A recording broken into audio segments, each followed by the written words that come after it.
Hey, it's Apostle here. So today I'm going to be doing a lyric breakdown of Acrylic Heart. It's one of my original songs. I'm going to be reading through the lyrics and kind of explaining where everything comes from. And yeah, I'm just going to do my best. So it starts out, if this is my revival, why is it so suicidal? I'm forced down to my hands and my knees waiting for misery's arrival. I went through a breakup about a year ago, and that's mainly what this song is about. And during that breakup, afterwards, you really don't know who you are. Like, you're sitting there like, who the hell am I? Like, now that I'm not in this relationship or something.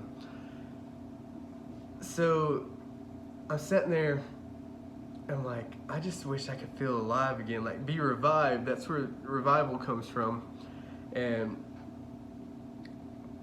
why is it so suicidal? It's like, even though I was having a great fucking time, even though I was having the time of my life doing all these bad things, it's just like, yeah, I felt good, but at the same time, it's just like, I didn't want to do it. I didn't want to do any of it. I'd rather have lived in my past life.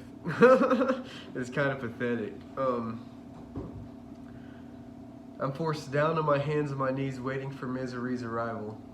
Misery is actually referring to a female in my life. And I use that name in a couple of my songs.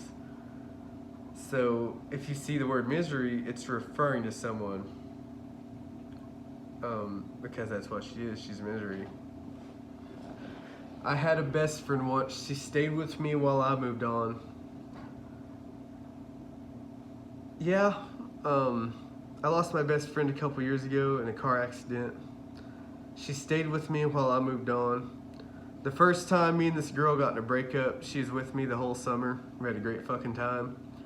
We just chilled and talked and listened to music. And yeah, that's all it was, really. She actually listened to my songs and understood where I went wrong.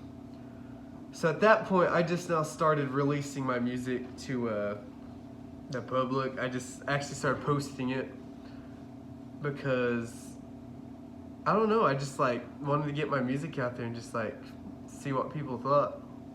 And she actually downloaded like whatever I'd put out and listened to it all the time and make a point to Snapchat me that she's listening to my music and understood where I went wrong. They say when you're talking to a friend, it's not, don't give advice, just listen and comprehend and agree. Okay, maybe not agree if it's like something fucked up, but like, instead of just giving advice, hey, you can do this, hey, do this, just hear them out. Hear the whole situation, see what they think of it, and just let them get everything out. At that point, then give advice. But if you start from the beginning, things get mixed up, I feel like. My friends, if I had nothing else, I would never do that to myself. I wish I could tell you how I felt. I love you all, so love yourself.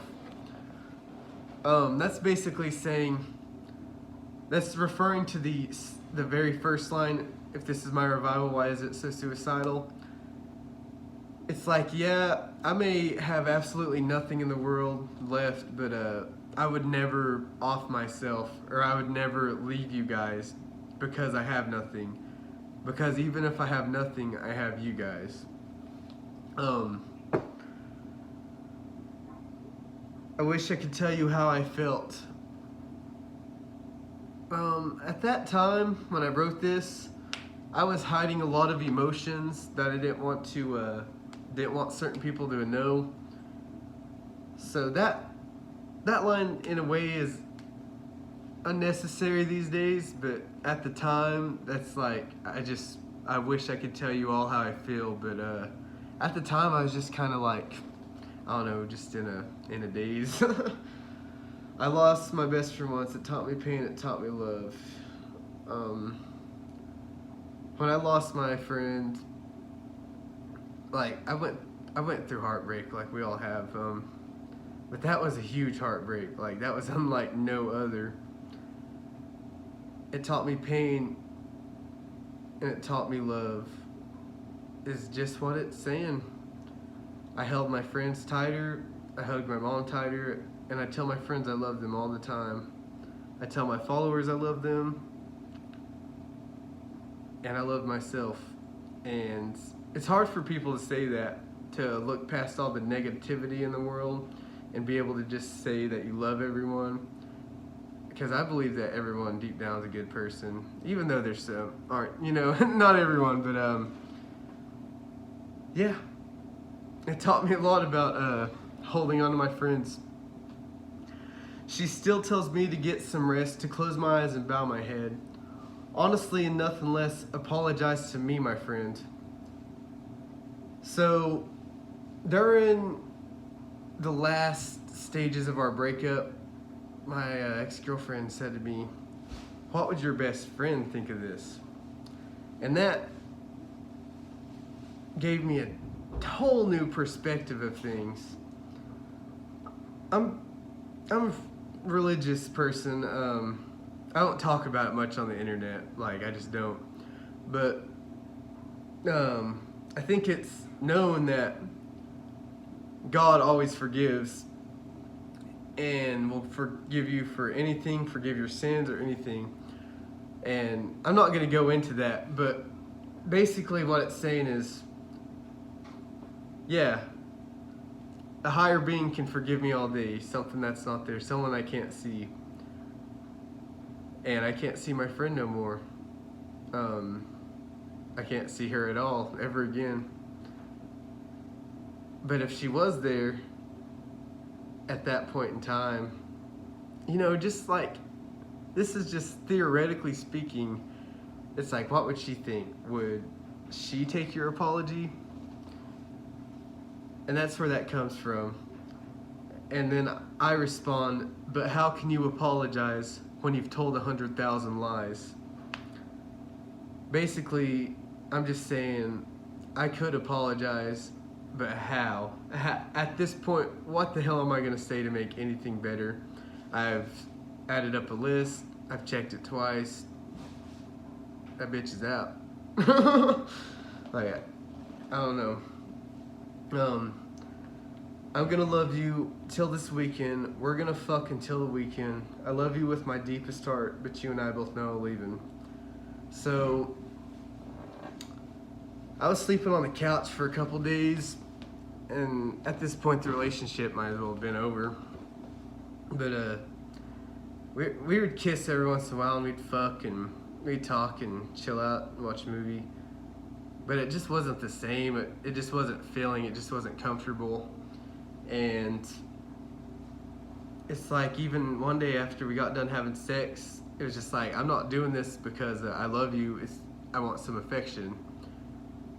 And that's where that's coming from. I'm gonna love you until this weekend. We're gonna fuck until the weekend.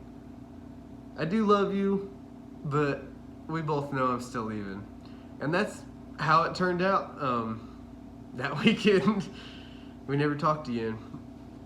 And I think it was better off that way, just completely cutting it off right then and there. Let's see. I'm not gonna get to the chorus yet. What's the point of apology if it still don't say that I'm sorry? That's basically saying kind of what I just said. Like, I've lied so much at this point, I don't know what the hell to say. And I've told her that straight up. I've lied a lot and I don't know what to say. And she said, I'm sorry. That's all you say. I'm not very good at apologies. I'm not good at saying I'm sorry. I'm not good at being wrong about things. And I'd always try to talk my way out of it or flip the situation. It was kind of like a toxic thing. But eventually she was just like, all you have to say is I'm sorry. And I learned that after a long time of being with her, that all you gotta say sometimes is sorry. But I never did. I used to believe as a prodigy, but truth be told, I'm nobody. That's just saying I was real cocky and arrogant during our relationship. Like, I ran Facebook pages and had a bunch of Instagram followers and this, and that. Like, but at the end of the day, I'm just a guy in an apartment drinking. It's like, who the fuck am I at the end of the day? Like, I may be this person on social media, but that's not who I am. And at that point, I was just kind of done hiding behind that. It's just like, who the fuck am I? Like, this is my time to be someone right now. Truth be told, I'm nobody, but a body, barely breathing. All my friends are fucking heathens. I'm finally living, finally feeling I'm fucked again, but let's call it healing. But a body, barely breathing. It's just like, yeah, I'm alive, but I don't really feel that alive. Kind of explained towards the top. All my friends are fucking heathens. That's just saying like, damn, we're doing some crazy shit right now. And plus I really love 21 Pilots, so I kind of had to like throw a reference in there.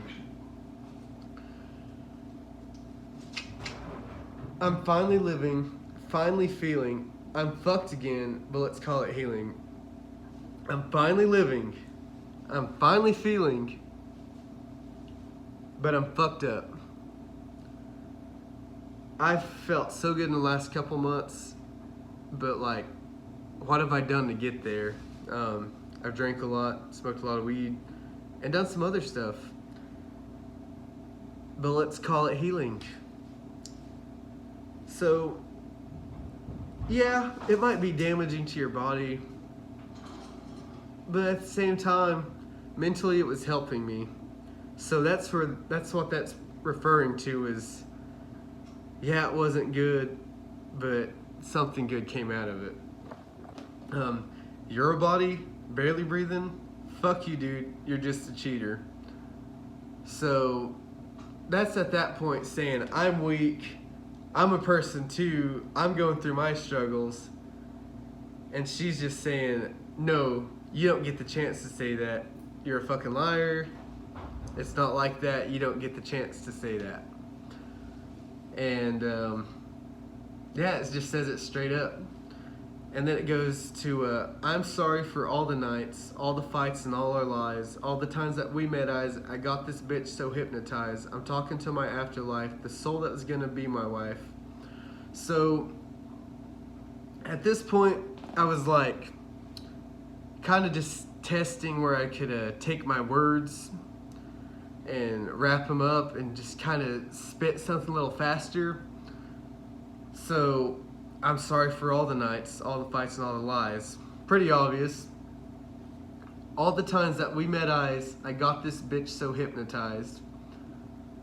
So it's like, we can fight all day over the phone, we can fight through text, we can yell room to room, but when it comes looking eye to eye, you just get lost in each other and you let shit go. And that's how a lot of that shit gets away, just coming eye to eye and just not knowing how to consequence the situation or step away from it. I'm talking to my afterlife, the soul that's gonna be my wife. Homicide or suicide, after all it is your life. I'm talking to my afterlife. So it's basically, these 4 lines right here are saying, I'm gonna ask you what you want first, but in the end, it's inevitable that we both will not be here. This isn't making threats or anything, it's just telling like an Eminem story, I guess, just kind of just like going off for a second in anger.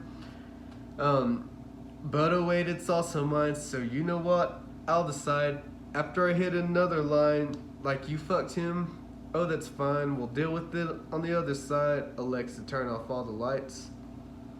I thought Alexa was gonna turn off all my lights. So it's like, homicide or suicide, after all it is your life. At this point, I've already chosen homicide, suicide. I don't even know like the difference between those, but it's basically saying, all this is happening. You're going down, and then I'm going down.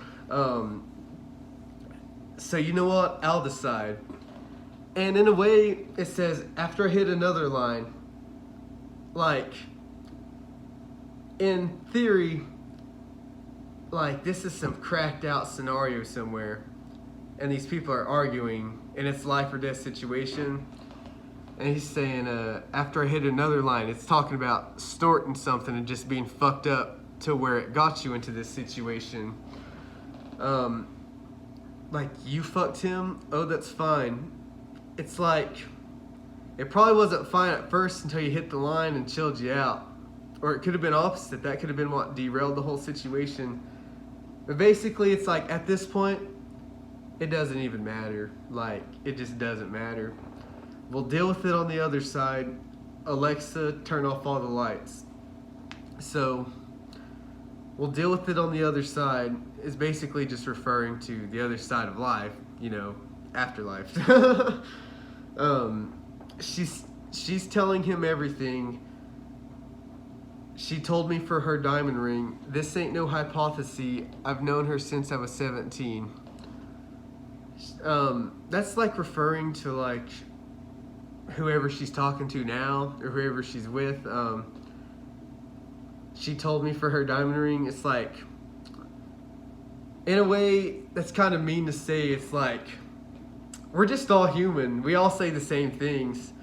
So it's just like, in a way, it's kind of like a fuck you to whoever she's with, in a way.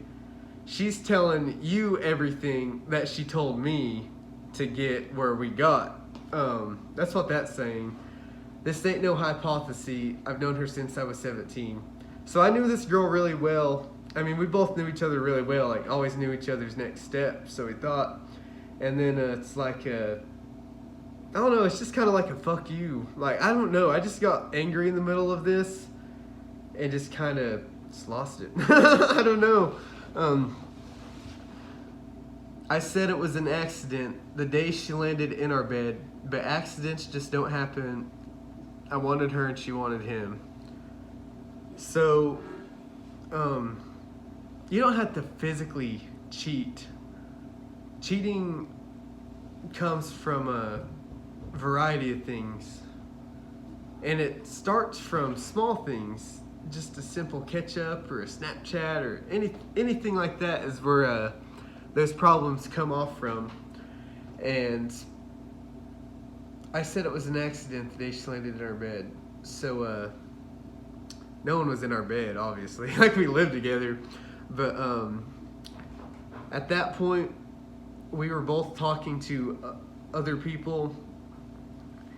And when she found out I kind of like denied it, said it like, oh, I just like did that out of impulse, which is bullshit. Like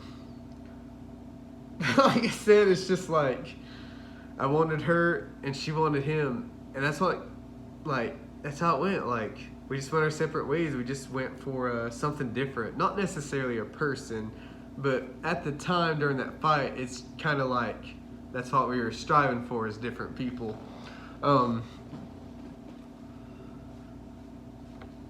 Fuck your feelings, fuck your friends. Your misery will never end. That's a quote from being told that. Then it goes on to the mirrors that have told me that, I wish myself a heart attack. I've been told that by someone, and I've been told that by myself. And that's what that's saying right there. To the mirrors that have told me that. That's looking at yourself saying, this ain't gonna be over. This is not gonna end. This is just how things are. You feel like shit. You feel in pain. Like, that's how it's gonna be. And yeah, a couple people told me that, but at the end, like, it's not like that. I wish myself a heart attack. At that point, it's just wishing like something bad would happen. Maybe a heart attack from some sort of drug. I don't fucking know at that point. Just something crazy. My therapist, he wished me well and sent me on my way with pills. Now, truth be told, I'm an addict, and I hope one day that doesn't happen. Um, so basically, it's like I did talk to someone about all my problems. Not an actual therapist, but someone I could, consider like a therapist, like just friendly. Um, he wished me well and sent me on my way with pills. This kind of refers to addiction right here. Truth be told, I'm an addict. That's referring to addiction, kind of going through some shitty things. I was making some shitty decisions and just taking a lot more of the I was just doing a lot of bad things to myself at this point in time. Truth be told, I'm an addict, and I hope one day that doesn't happen. It's like, that's me stepping back and realize I was addicted to that. And at the time, I didn't really care what happened, but now stepping back and looking at that situation, I didn't want that to happen. I don't want that to happen. Even if, you continue with it, you still don't want that to happen. You want to be able to control yourself. To the me that wept and crawled to find a darker room with brighter light, the candlelight I left behind will soon be used for a lifeless fire. To the me that wept and crawled to find a darker room with brighter light. So this is referring to the stages of depression, I guess. First it was here, and like I said, it kind of moves here into a darker place. And it's like, I'm looking for something else. And then addiction takes you here to a lower place. And then before you know it, you lost yourself and you are in a dark room looking for a brighter light. It's like you're looking for a better high in a way. You're looking for like a better something to eat away your pain. But you think you're like on your way to it, but you're just dragging yourself down in a hole. It's like looking for gold and ending up 6 feet in the ground. No desire. Oh wait. The candlelight I left behind will soon be used for lifeless fires. What that is referring to is this song. This song is my candlelight. It is something that I will leave in my past, in that dark room, that will soon be used for a lifeless fire. So like, that is saying, even though that happened a long time ago, and I left that behind me, I will still use this, even though it's not my life no more. But it is my story, and I am the one that is able to tell it. I'm the only one that's able to tell it. So that's me just saying like, that's not me no more, but that's who I was at one point in time. No desire, my soul for higher. Do you believe that love expires? At that point, it's just like, no desire, my soul for higher. At that point, it's like anything could take me away. If some pretty girl would have talked to me, she could have took me. The wrong drug could have took me away. Anything can take you away. And it's just like, who has my soul now? Me? What do I do with it? You were a dire part of me, the quiet of my philosophy. So that's just saying you meant so much to me. You were the most important thing to me. You were the music to my fucking life theater. She sang a lot so beautifully, and we sang together. And the quiet of my philosophy. It's now I'm just telling a story, and I wish, I loved you with all my agony. You believed in me and you bragged on me. I know the dreams you had with me, a fairy tale catastrophe. So I think what that is saying is, even though we were both, even though I was doing wrong and I was just like, I don't know, doing this bad shit, it's just like, I still loved you through all of it. Away from the bad stuff, I loved you. You believed in me and bragged on me. all the way up until the very end is what she did. She stuck behind me through every decision, every bad decision, every good decision.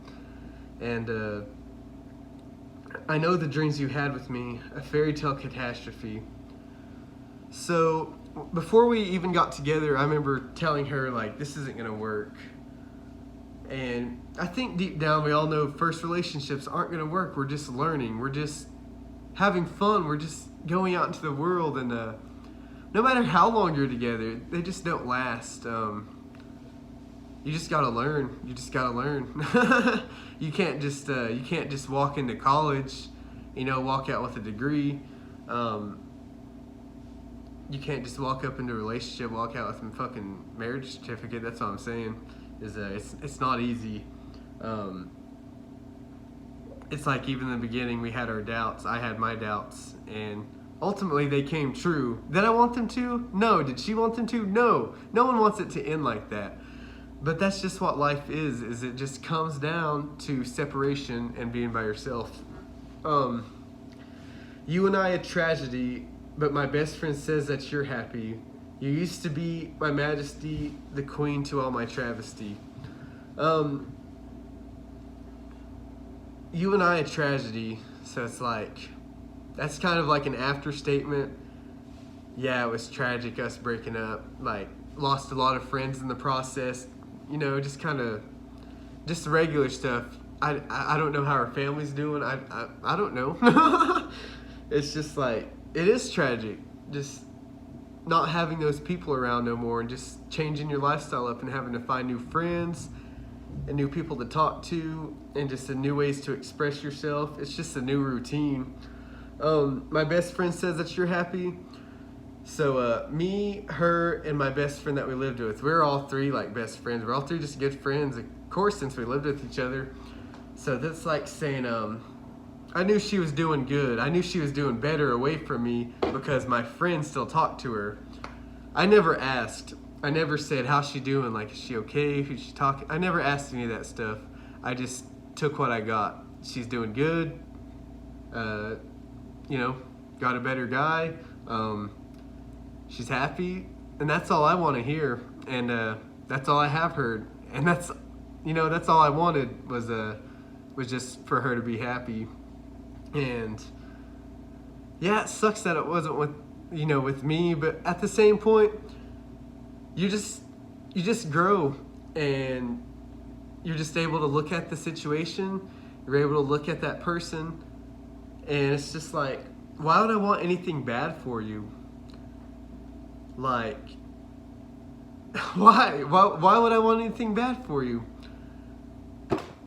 I don't know, I guess to write a song, because that's what I did, and that's just how it's wrote out. But in all honesty, I only want the best for you. Used to be my majesty, the queen to all my travesty. Majesty, queen, that's kind of just mixing in. That's just a little wordplay right there. The queen to all my travesty. Then it ends off with to the person that I was and to the person that I'll become. If you're so fucking proud of me, why are you always doubting me? Humble yourself and thank your parents for all they've done and all they're carrying. Your misery is just a phase of all the faces you can't replace. To the person that I was, to the person I'll become. So that's saying, hey, you're still changing, but listen here, listen. Humble yourself and thank your parents. Always. That's like always like priority right there. For all they've done and all they're carrying. Just think who is taking care of you. Because if there's one person that took care of me besides my friends, it was my mom checking in on me. And me and my mom became real close afterwards. And we're just like best friends now. Like I ain't scared to tell my mom anything about how I feel or what I'm out doing. Like I want her to know. I want someone to know what I'm doing out in the world. It's someone to keep up with it. Your misery is just a phase of all the faces you can't replace. So basically, at that point in time, again, your misery, it's not referring to a person this time. This is referring to my personal misery. that's just saying it's just temporary. It's just right now. It's not gonna last forever. Of all the faces you can't replace, mom, her dad, her family, her cousins, little babies I watched grow up. It's just like I won't be able to replace that. I won't be able to replace that family. And it wasn't like the best family, but that was my family for a long time. And they can't be replaced. And even if I had a different girlfriend or something, yeah, they'll have their family, but it's like everyone's just different. If you're so fucking proud of me, why are you always doubting me? That's kind of to myself, directed at myself as well. It's like, why are you so proud of yourself, but why are you doubting yourself? How can you do that both at the same time? I don't fucking know, but you just can. The chorus. You see what I see, bridges are burning, a look beneath my feet and see. You're getting older, I'm getting sober, and I keep on promising. So, the bridge was how far we were apart at the point in the relationship. She's over here, I'm over here. There's a bridge between us. And from my point of view, I know that bridge is on fire. There are flames beneath my feet that is going to burn up my side. And that's what it did. It eventually was, it was my fault, like all this shit. And it's like I seen the fire way before she did, because she's still on the other side of things thinking everything's all right. But me, I'm over here like doing some fucked up shit. Not only that, do you see what I see? You're getting older, I'm getting sober. So she was maturing, she was growing, she got a job, she got a better job, she was making money, she was doing all this, witnessing life by herself. She never got to go out much as when she was younger. So when we were together and she got a car and everything, she was actually able to go out and have fun and explore the world. And that made me so fucking happy, was just for her to just be able to go out and just witness all the stupid bullshit the world has to offer. But it's like, while she's out there getting older, I was struggling just to find out who I was and to get off the fucking alcohol and everything else I was fucking trying. It was just a battle between being sober and being with her and being fucked up. And it's unfortunate that that's how it comes down, but that's just how life goes. People just get carried away in stupid shit. That's not priority.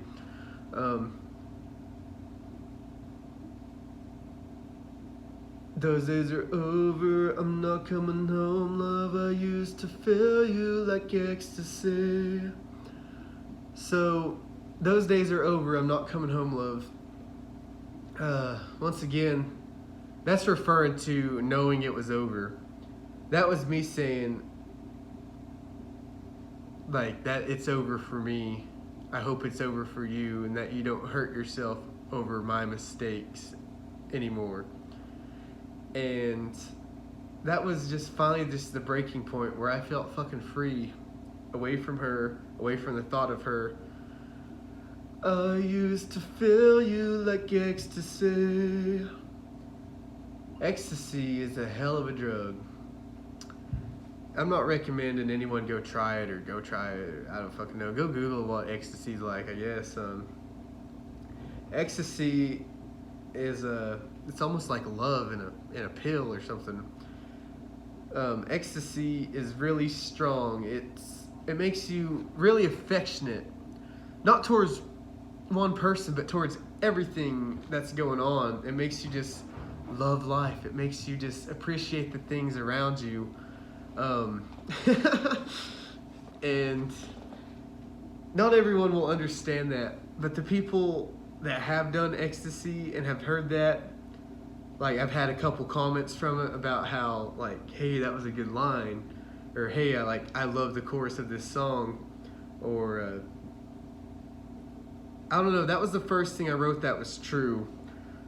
I usually try to hide my words up because I'm afraid of my family seeing them, or I don't know, the wrong person seeing them, or just taking it wrong. But at this point, I really don't give a fuck about what people think. It's like, yeah, I've done some drugs, I've tried some stuff, I've just, had a good time.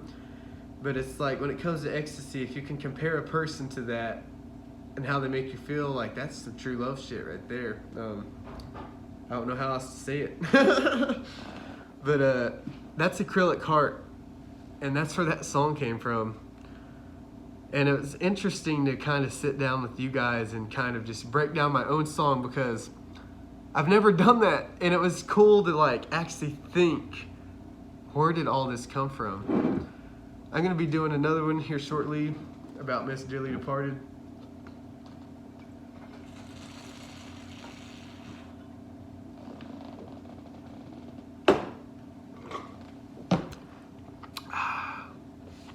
And yeah, I will see you guys later. Peace out.